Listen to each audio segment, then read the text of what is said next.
কখনো কখনো মনে হয় সব কিছু ঠিক আছে, তবুও কিছু একটা ঠিক নেই। বাড়ি আছে, মানুষ আছে, কাজ আছে, হাসিও আছে, তবু রাতের বেলায় একা হলে একটা শূন্যতা এসে বসে। এই শূন্যতার নামই অশান্তি। আমরা সারাদিন শব্দের মধ্যে থাকি, কাজের শব্দ, মানুষের কথা, ফোনের নোটিফিকেশন, দায়িত্বের চাপ, কিন্তু নিজের ভেতরের কণ্ঠটা কবে শুনেছি? যেদিন মন ক্লান্ত হয় সেদিন বোঝা যায় আমরা শরীরকে যত যত্ন দিই, মনের দিকে তত তাকাই না। মানুষ কষ্ট পায় সবসময় বিপদের জন্য নয়, মানুষ কষ্ট পায় যখন সে ভুলে যায় সে আসলে কে। আমরা নিজের পরিচয় বানিয়েছি পেশা দিয়ে, টাকা দিয়ে, সম্পর্ক দিয়ে, কিন্তু এগুলো বদলে যায়। আজ যা আছে কাল নেই। তাই ভেতরটা কাঁপে, কারণ আমরা যা ধরেছি তা স্থায়ী নয়। আর একটা কথা আছে, আমরা সবাই ভালোবাসা চাই, কিন্তু শর্ত ছাড়া ভালোবাসতে পারি না। আমরা চাই কেউ আমাদের বুঝুক, কিন্তু আমরা কতটা বুঝি? আমরা চাই কেউ পাশে থাকুক, কিন্তু আমরা কাকে নিঃস্বার্থভাবে পাশে থাকি? এই অমিল থেকেই ভাঙন শুরু হয়। তারপর আমরা বলি জীবন কঠিন। আসলে জীবন কঠিন নয়, আমাদের প্রত্যাশা কঠিন। আমরা চাই সব কিছু আমাদের মতো চলুক, কিন্তু পৃথিবী আমাদের জন্য থেমে থাকে না। মানুষ বদলায়, সময় বদলায়, পরিস্থিতি বদলায়। যা বদলায় না তা হলো অন্তরের চাহিদা, শান্তি। এই শান্তি কোথায়? এটা জোর করে পাওয়া যায় না, এটা কিনে আনা যায় না, এটা কারো কাছ থেকে কেড়ে নেওয়া যায় না। এটা আসে যখন মন একটু নরম হয়, অহংকার একটু কমে, নিজেকে একটু ছোট ভাবতে শেখে। আর একটা গভীর সত্য আছে, আমরা যতক্ষণ ভাবি সব কিছু আমার নিয়ন্ত্রণে, ততক্ষণ ভয় যায় না। যেদিন বুঝি আমি সব কিছুর কর্তা নই, আমি পথিক, আমি যাত্রায় আছি, সেদিন ভেতরের চাপ কমে। অনেকেই জিজ্ঞেস করে, শ্রীকৃষ্ণ কি সত্যিই পাশে আছেন? তিনি শব্দ করে জানান না, তিনি দৃশ্যমান হয়ে দাঁড়ান না, তিনি অলৌকিক নাটক করেন না প্রতিদিন, কিন্তু তিনি থাকেন। যখন আপনি অন্যায় করতে যাচ্ছিলেন আর ভেতর থেকে একটা সংকোচ এলো, সেই সংকোচের মধ্যেই তিনি। যখন সব ভেঙে পড়ছিল তবুও আপনি টিকে গেলেন, সেই টিকে থাকার শক্তিতেই তিনি। তিনি সব সমস্যার সমাধান করে দেন না, কিন্তু সমস্যার ভিতর দিয়ে হাঁটার শক্তি দেন। আমরা চাই তিনি আমাদের পরিকল্পনা মেনে চলুন, কিন্তু অনেক সময় তিনি আমাদের এমন পথে নিয়ে যান যা আমরা বুঝি না, কিন্তু পরে বুঝি ওটাই ভালো ছিল। কষ্ট কেন আসে? কষ্ট আমাদের থামায়, কষ্ট আমাদের ভাঙে না, গড়ে। কষ্ট আমাদের দেখায় আমরা কতটা নির্ভরশীল, কষ্ট আমাদের শেখায় কোনটা সত্যি কোনটা মায়া। যদি জীবনে কখনো কষ্ট না আসতো, আমরা কখনো গভীর হতাম না। সবচেয়ে বড় শান্তি আসে যখন মানুষ নিজের ভেতরটা পরিষ্কার করতে শুরু করে, তুলনা কমায়, অভিমান ছাড়ে, ক্ষমা করে, কৃতজ্ঞ হতে শেখে।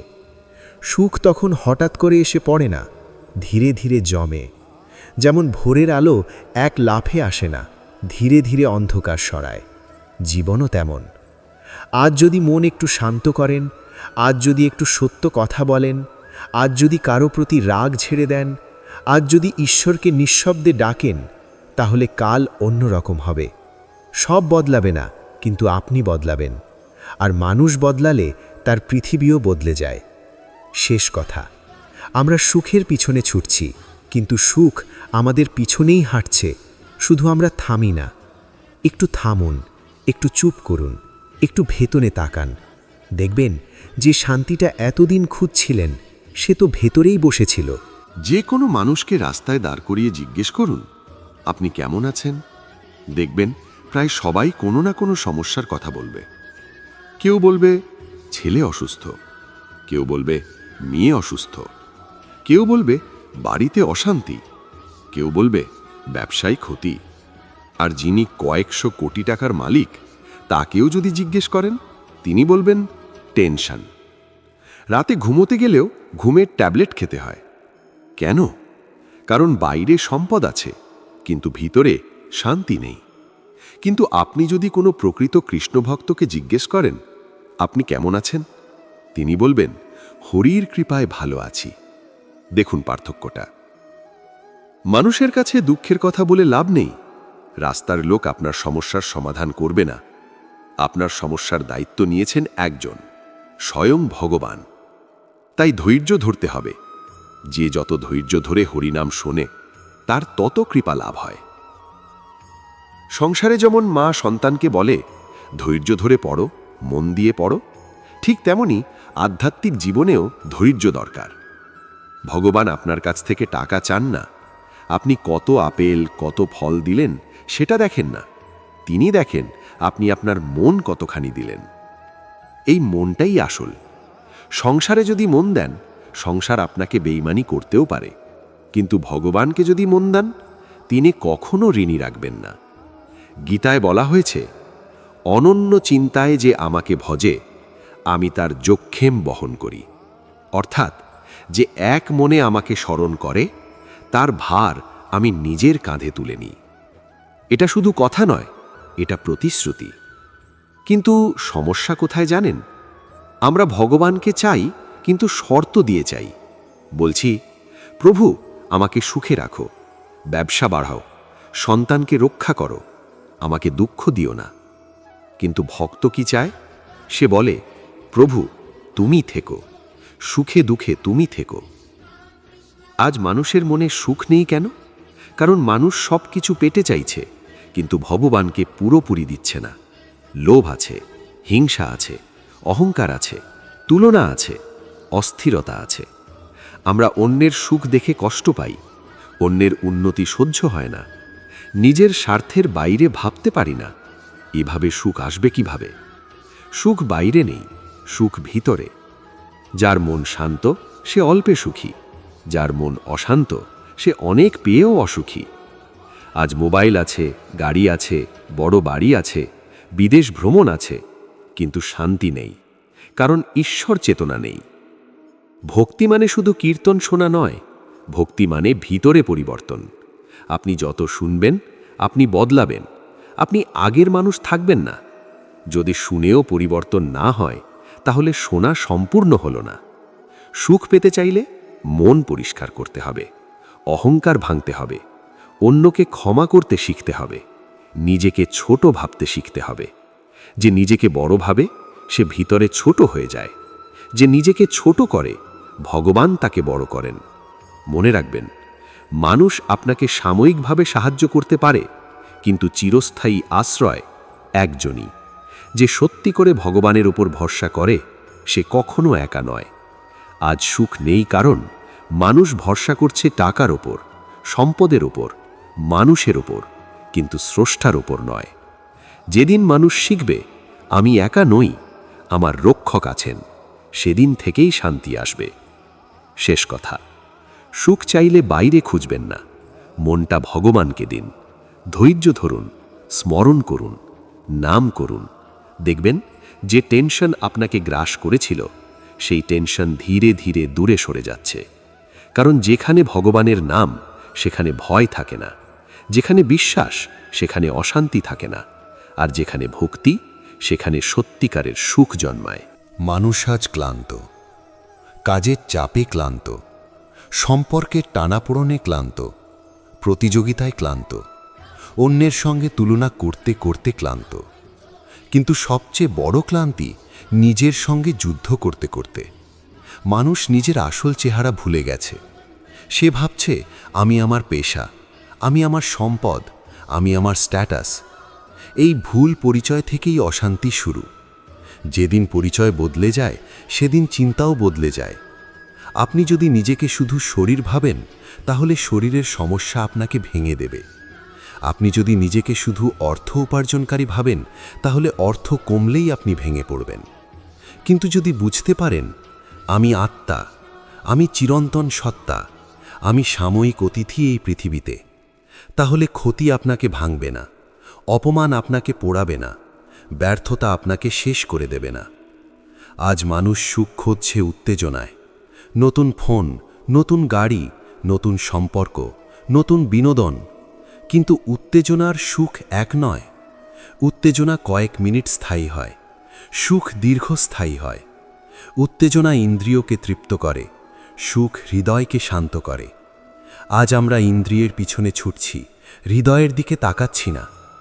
আরেকটা কারণ অতীত নিয়ে অনুশোচনা, ভবিষ্যৎ নিয়ে দুশ্চিন্তা। বর্তমানকে কেউ বাঁচছে না। যে মুহূর্তে আপনি আছেন সেই মুহূর্তেই শান্তি আছে, কিন্তু মন অতীতে বা ভবিষ্যতে ঘুরে বেড়াচ্ছে, তাই অশান্তি। মানুষ সুখ পায় কৃতজ্ঞতায়। যা নেই তার জন্য হাহাকার করলে সুখ আসবে না, যা আছে তার জন্য কৃতজ্ঞ হলে শান্তি আসবে।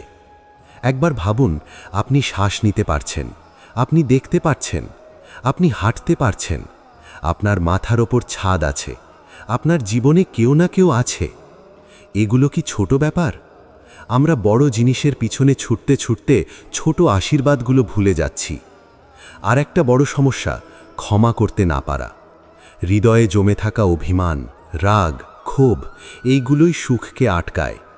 আপনি কাউকে ক্ষমা না করলে সে হয়তো স্বাভাবিক জীবন কাটাচ্ছে, কিন্তু আপনি ভিতরে জ্বলছেন। ক্ষমা মানে দুর্বলতা নয়, ক্ষমা মানে নিজেকে মুক্ত করা।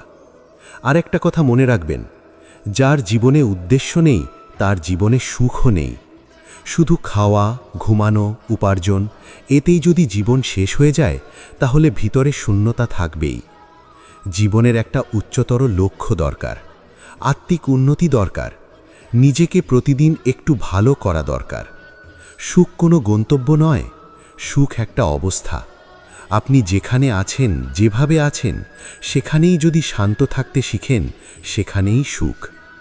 শেষ কথা, সুখ পেতে চাইলে মনকে নিয়ন্ত্রণ করুন, চিন্তাকে শুদ্ধ করুন, তুলনা বন্ধ করুন, কৃতজ্ঞতা শুরু করুন, ক্ষমা শিখুন, ঈশ্বরের ওপর ভরসা রাখুন।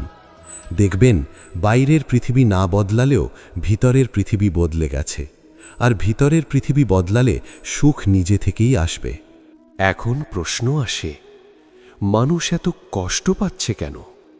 কষ্ট কি শুধু ভাগ্য? কষ্ট কি শুধু সময়ের দোষ, নাকি এর পেছনে গভীর কারণ আছে? প্রথম কারণ, অতিরিক্ত প্রত্যাশা। আমরা মানুষের কাছে এমন প্রত্যাশা করি যা মানুষ পূরণ করতে পারে না। স্বামী সব বুঝবে, স্ত্রী সব মানবে, সন্তান সব শুনবে, বন্ধু কখনো ভুল করবে না। এই প্রত্যাশাই পরে কষ্ট হয়ে দাঁড়ায়। যত প্রত্যাশা তত হতাশা। দ্বিতীয় কারণ, অহংকার। আমি ঠিক, আমি সঠিক, আমার কথাই শেষ কথা। এই মনোভাব সম্পর্ক ভেঙে দেয়। অহংকার মানুষকে একা করে দেয়। একাকিত্ব থেকেই কষ্ট জন্মায়। তৃতীয় কারণ, তুলনা। অন্যের জীবন দেখে নিজের জীবনকে ছোট ভাবা, অন্যের সাফল্য দেখে নিজের ব্যর্থতা মনে করা। এই তুলনা আগুনের মতো, যত জ্বালাবে তত পোড়াবে। চতুর্থ কারণ, অসংযম। মনে যা চায় তাই করা, রাগ এলে বলে ফেলা, লোভ এলে নিয়ে নেওয়া, ক্রোধ এলে আঘাত করা। এই অসংযমই পরে অনুতাপ হয়ে ফিরে আসে। অনুতাপ মানেই মানসিক কষ্ট। পঞ্চম কারণ, ভুল সিদ্ধান্ত। অস্থির মনে নেওয়া সিদ্ধান্ত, রাগের মাথায় নেওয়া সিদ্ধান্ত, লোভের বশে নেওয়া সিদ্ধান্ত। এই সিদ্ধান্তের ফলই পরে যন্ত্রণা। আরেকটা বড় কারণ, আসক্তি। যাকে খুব আঁকড়ে ধরি, যাকে ছাড়া বাঁচব না ভাবি, সেই জিনিস বা মানুষ একদিন দূরে সরে গেলে হৃদয় ভেঙে যায়। পৃথিবীর সব কিছু পরিবর্তনশীল, যা আজ আছে কাল নাও থাকতে পারে। এই সত্য মেনে নিতে না পারলেই কষ্ট। আরেকটি কারণ, নিজেকে না জানা। আমি কে? আমার শক্তি কি? আমার সীমা কোথায়? নিজেকে না চিনলে মানুষ ভুল জায়গায় সুখ খোঁজে, ভুল মানুষের উপর নির্ভর করে, ভুল পথে হাঁটে, তারপর বলে জীবন অন্যায় করেছে। আসলে জীবন নয়, আমাদের অজ্ঞতা কষ্ট দেয়। আরও একটি কারণ, ভুল মূল্যবোধ। আজ সাফল্য মানে শুধু টাকা, সম্মান মানে শুধু পরিচিতি, প্রভাব মানে শুধু ক্ষমতা। কিন্তু চরিত্র, সততা, করুণা এগুলোকে ছোট ভাবা হয়। যেখানে মূল্যবোধ হারায় সেখানে শান্তি থাকে না। শেষ কথা, কষ্ট সবসময় শাস্তি নয়, কষ্ট অনেক সময় শিক্ষা। কষ্ট আমাদের থামায়, কষ্ট আমাদের ভাবায়, কষ্ট আমাদের নম্র করে, কষ্ট আমাদের ভিতরটা দেখায়। যে কষ্ট থেকে শিক্ষা নেয় সে বড় হয়, যে কষ্টকে অভিশাপ ভাবে সে ভেঙে পড়ে। কষ্ট এড়ানো যায় না, কিন্তু কষ্টকে বুঝে নেওয়া যায়। কষ্টকে শত্রু ভাববেন না, কষ্টকে শিক্ষক ভাবুন। তখন দেখবেন যে যন্ত্রণা আপনাকে কাঁদাচ্ছিল সেই যন্ত্রণাই আপনাকে শক্ত করে তুলেছে।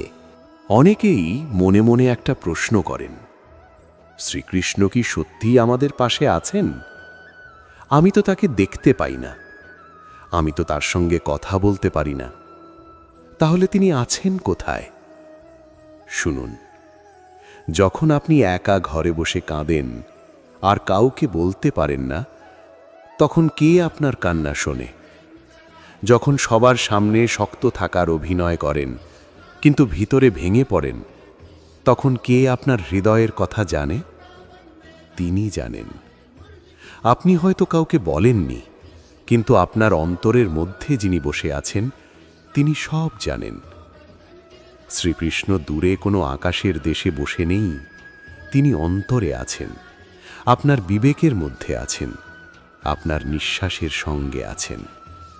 আপনি বিপদে পড়লে হঠাৎ কারো মাধ্যমে সাহায্য এলো, ভাবলেন কাকতালীয়। আপনি বড় ভুল করতে যাচ্ছিলেন, হঠাৎ ভিতর থেকে একটা কণ্ঠ বলল, এটা ঠিক নয়। সেই কণ্ঠ কে?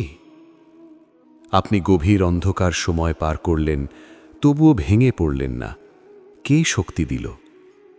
তিনি আছেন, চুপচাপ আছেন, অদৃশ্যভাবে আছেন। সমস্যা হলো আমরা চাই তিনি আমাদের ইচ্ছামতো কাজ করুন। আমরা চাই তিনি আমাদের কষ্ট তৎক্ষণাৎ সরিয়ে দিন, তিনি যেন আমাদের পরিকল্পনাই পূরণ করেন। কিন্তু তিনি আমাদের চাকর নন, তিনি আমাদের পথপ্রদর্শক। অনেক সময় তিনি কষ্ট সরান না, বরং কষ্টের মধ্যে দিয়ে শক্ত করে তোলেন। একটা বীজ মাটির নিচে চাপা না পড়লে গাছ হয় না, একটা সোনা আগুনে না পুড়লে খাঁটি হয় না। তেমনি মানুষ পরীক্ষার মধ্যে না গেলে পরিপক্ক হয় না। আপনি যখন ভাবেন আমি একা, ঠিক তখনই তিনি সবচেয়ে কাছে থাকেন। কিন্তু আমরা অনুভব করতে পারি না, কারণ মন শব্দে ভরা, অহংকারে ভরা, ভয়ে ভরা। মন শান্ত হলে তার উপস্থিতি টের পাওয়া যায়। শ্রীকৃষ্ণ পাশে আছেন মানে সব সমস্যা চলে যাবে এটা নয়। শ্রীকৃষ্ণ পাশে আছেন মানে সমস্যার মধ্যেও আপনি একা নন। ঝড় এলে নৌকা দুলবে, কিন্তু মাঝি থাকলে নৌকো ডোবে না। তিনি সেই মাঝি। আপনি শুধু তাকে ডাকুন, সত্যি করে ডাকুন, অভিমান ছাড়া ডাকুন, শর্ত ছাড়া ডাকুন। দেখবেন বাইরের পরিস্থিতি একই থাকলেও ভিতরের ভয় কমে গেছে। আর ভয় কমে গেলে জীবন অনেক সহজ হয়ে যায়।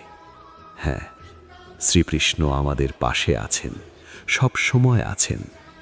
আমরা শুধু ফিরে তাকাই না।